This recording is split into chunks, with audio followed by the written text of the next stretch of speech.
Welcome back to another episode of No Diqk, First Date Edition. You ready?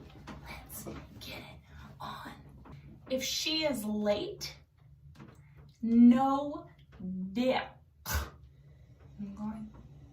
There's absolutely nothing ruder than somebody who is late, but not only late, but late on the first date. What does that do? That sets you off as like, man, that sets their bar for you down here. You're all the way down there. Not only that, but it tells them that you don't respect them and you don't respect their time and that you're a pompous bitch. Gentlemen, exact same thing goes to you. If she starts sharing way too much on the first date, no Diqk. You know those types of people that just tell you their whole life story. They're not just their whole life story, like the most traumatic parts in them on the first date, and you're like, holy fuck, could you just maybe tell me what your cat's name is?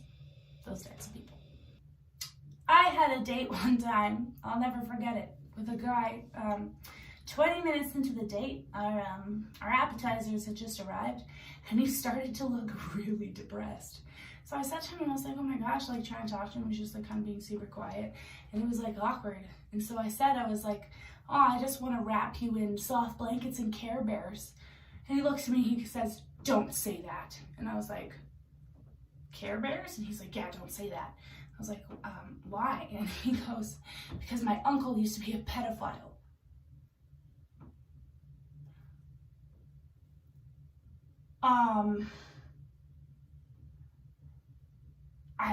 What?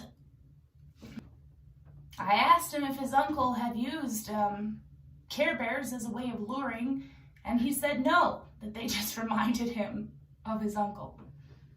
Needless to say, the rest of that date turned into a therapy session, and he was never seen again. Thank you. If she starts planning your guys' future together, no Diqk. Okay? That's creepy. It's moving way too fast. She should not be asking you if you want to have babies with her yet, or to meet her parents, or to set a wedding date.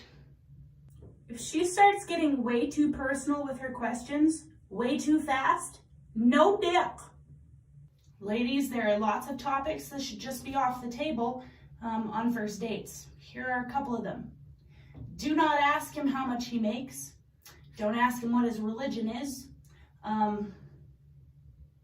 Don't ask him what his take on feminism is. Don't ask him what his number is. There's lots. If she makes the date feel like a goddamn interview, no Diqk.